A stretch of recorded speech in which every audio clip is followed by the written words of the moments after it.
Hey, hi there, guys. Warren here. So today I want to talk about a topic that's pretty important to me, and I think it is for you too. And I'm talking today specifically to us men. But before I get into what I want to talk about, I want to put a disclaimer out there. I am a father of two grown men, and I was not the best dad in a lot of ways.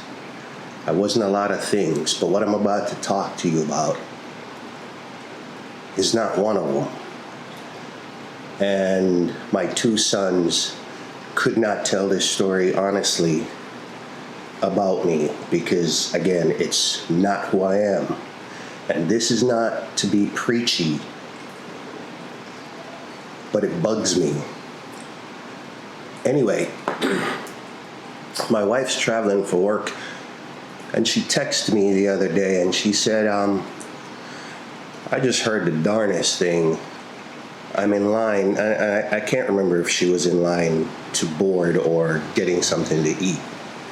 But she was in line and she overheard a husband telling his wife in front of their kids that basically she needed to be quiet because she had low IQ and everybody knows it. Yeah. Can't make it up. In front of his kids, and obviously loud enough for my wife to overhear it too.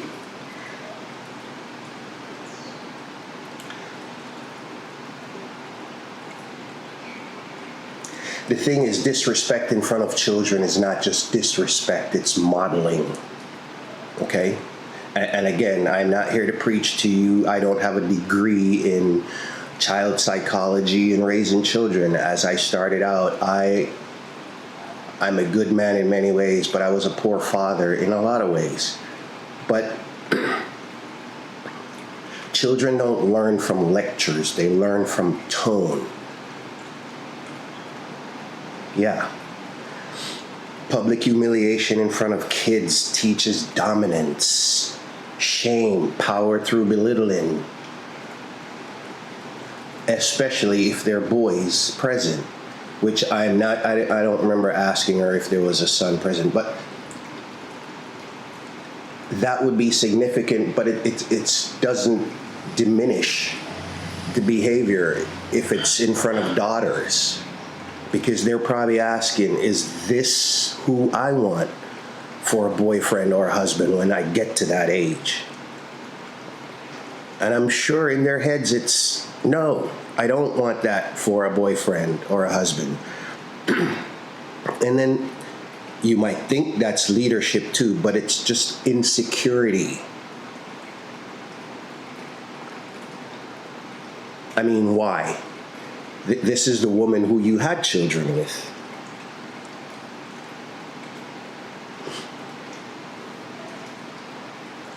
Intelligence has nothing to do with volume, raising our voices. Calling someone low IQ isn't about IQ, I would offer. It's about control. Hey, son, this is how you handle women and people in general. This is dominance. This is man. This is how we're supposed to roar. Because if there was a son, he could be thinking the same thing like the daughter, but it's more likely he's thinking, this is my dad, this is how it should be. The thing is that real intelligence corrects quietly.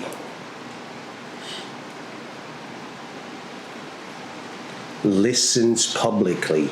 I like to say that hearing is involuntary, but listening is an art. If you don't give your wife a chance to say what she has to say, how the heck do you know what it was she was going to say? Now you're living in her head. And you could argue that, yeah, it's my wife. We've been together for a while. Not in every case. I don't think she needs you to speak for her, unless, of course, it's in defense of her dignity. which you just violated, by the way. Instead of protecting her dignity, you violated it in public, in front of your kids. Strength, I've learned, protects. It doesn't perform. And that's from just growth and some of my military background. But yeah, it's strength protects. It doesn't perform.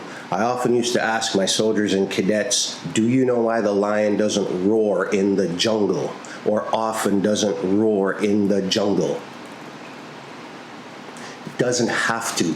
Everyone knows who he is. If you're confident in who you are, you don't have to belittle anyone to prove your manhood or your strength.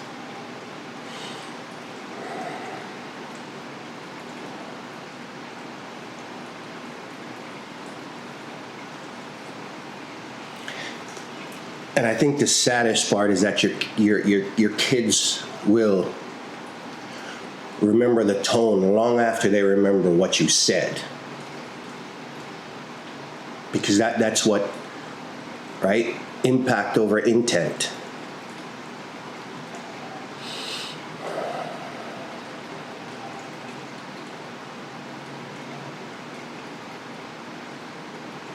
Weakness needs an audience. Strong men don't need witnesses when we assert ourselves.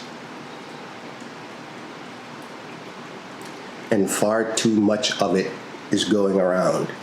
And again, not preaching, I'm just saying that if we want to be taken seriously as men,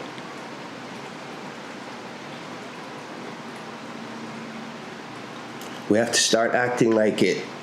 And we don't have to be perfect, because I started out with that. I was a poor father to these now grown men. But they could never tell that lie that they ever heard their dad speak to their mom like that. Ever. And oh, by the way, we're divorced. Not that that gives me kudo points, but the point is, you can disagree, you can move on without ever having to belittle someone to feel good about yourself.